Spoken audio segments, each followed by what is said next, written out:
Well, hello, friends. In the NFT.NYC community, I'm excited to bring this conversation to you. Oftentimes I think to myself, what does it take to do generative art?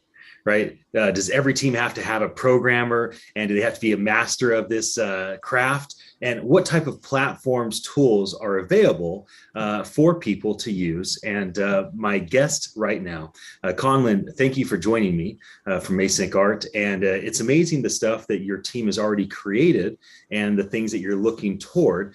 So, for folks that don't know who you are or the company that you lead, can you please introduce yourself, and then we'll jump into a conversation together. Yeah, absolutely. Well, thanks for having me here. So I'm Conlan Rios, founder and CEO of Async Art. Async Art is a creation platform for making dynamic and interactive art and music.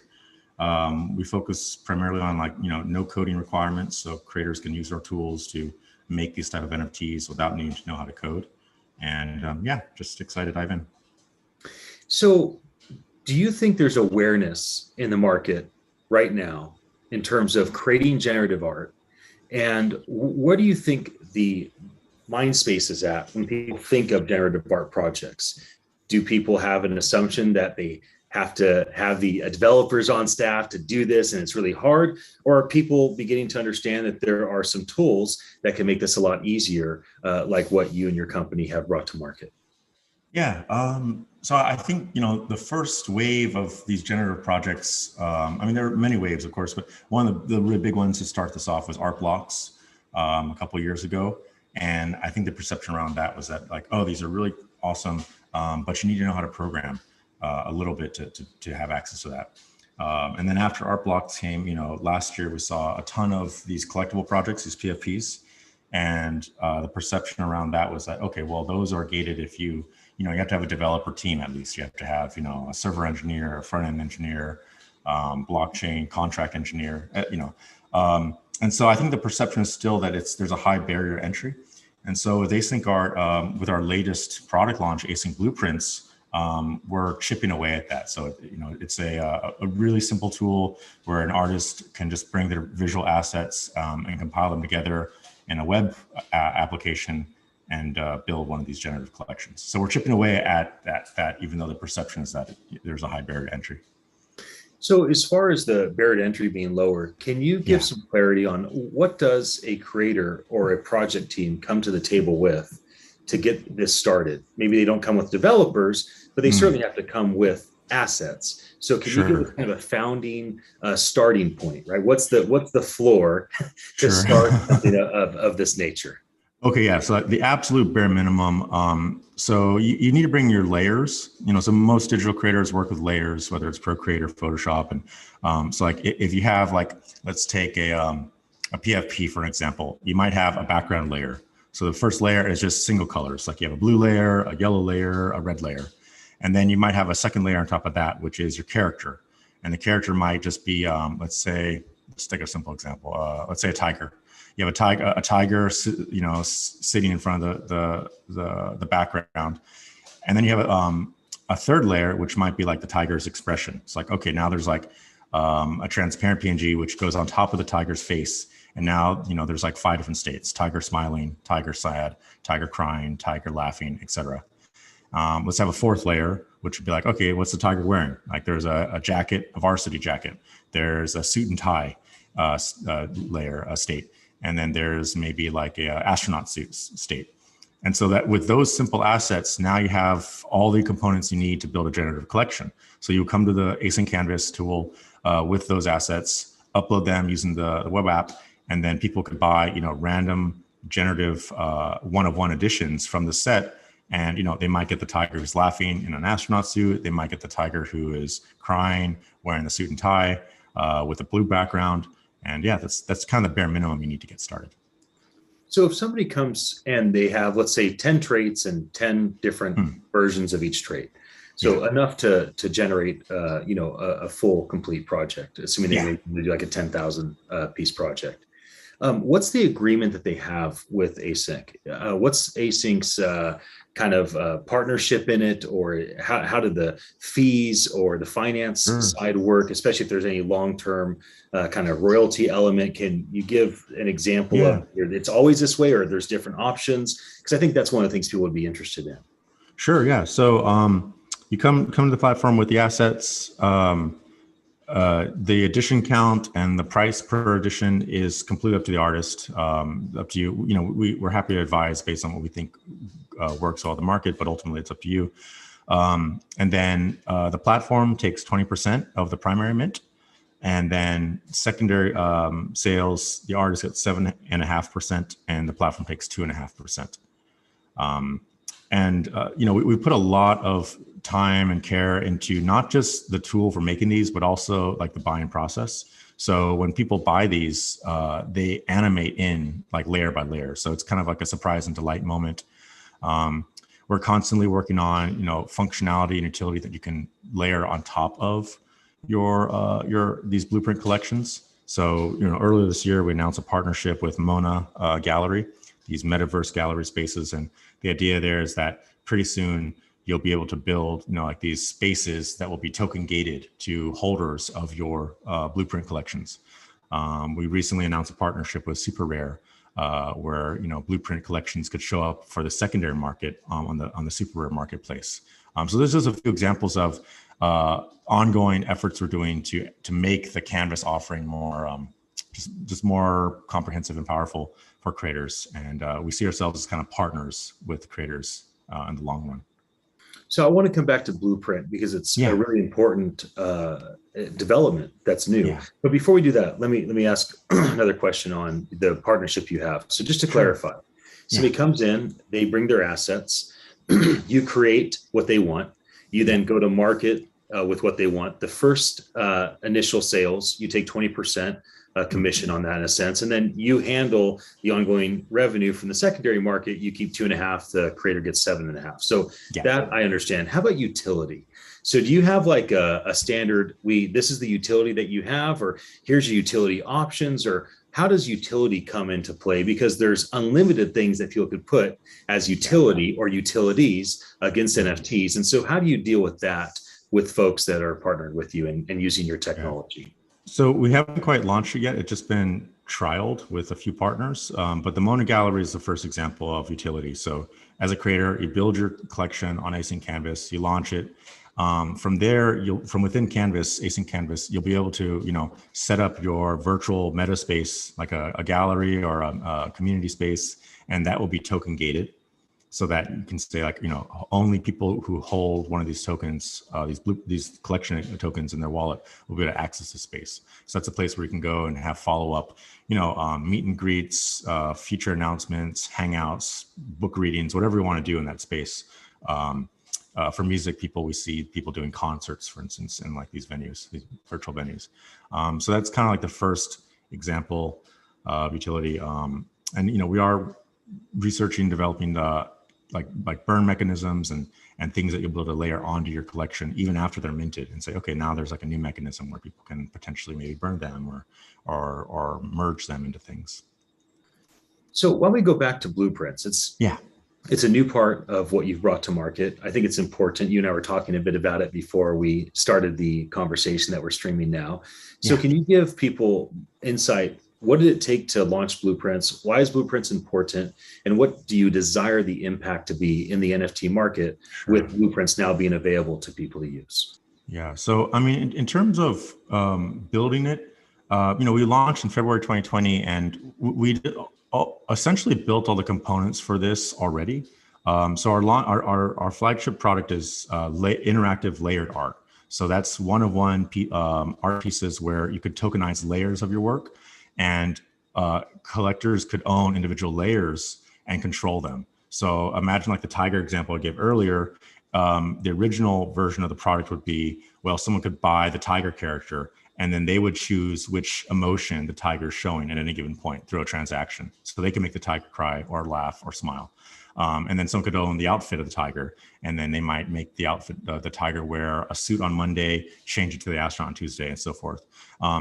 It's a different product. It's more focused on one-of-one. But you still build it this exact same way with Async Canvas and so forth. So we had all the components to offer this. It was really just a way of reconfiguring it to do these blueprints. So it wasn't much work there. I'd say the big thing that the big impact we're looking to have on the space is, again, accessibility. So a lot of these PFP collections were only available to established artists who had money to pay a dev team, or brands who had a big developer force. And that also meant that the projects that came out of those initiatives, because there's so much upfront cost to them, like they all skewed to be PFPs basically, because they like, there's like one type of project you can make that like guarantees the return on that. So our thesis was like, well, if we let every artist make a PFP, quote, PFP project, they'll be able, with lower cost, much reduced cost, they'll be able to experiment more and try new things. And so now we can take PFPs and see what can be done with that medium. And what we're seeing is async blueprints. It's not just for PFPs. We've seen people do like these quantum paintings where you do like a landscape painting or a portrait or whatever, and there might be like a million different combinations, and you're gonna allow like 500 or 50 instantiations of it come to life, and they're not meant to be PFPs. They're just works of art. Because I think the only way you really push a medium is when everyone has access to it. That's how you really flush out all the use cases and all the ideas with it. How about for musicians? Because this is something that you have been creating, this generative, output, not just for, digital art that you look at, but also for audio files attached to obviously some sort of visual output as well. But can you just talk about what's the conversation for a musician or a band to come and say, hey, this is the assets that we have, we're about to release, and what might that conversation be like in terms of how your platform would empower them to create something great for their community? Yeah, so we're actually launching next week, first week of June, our first audio blueprint. And so audio blueprints work exactly the same way as visual blueprints, but every trait, every state will have an associated music stem. So we're using the same example, like the tiger example.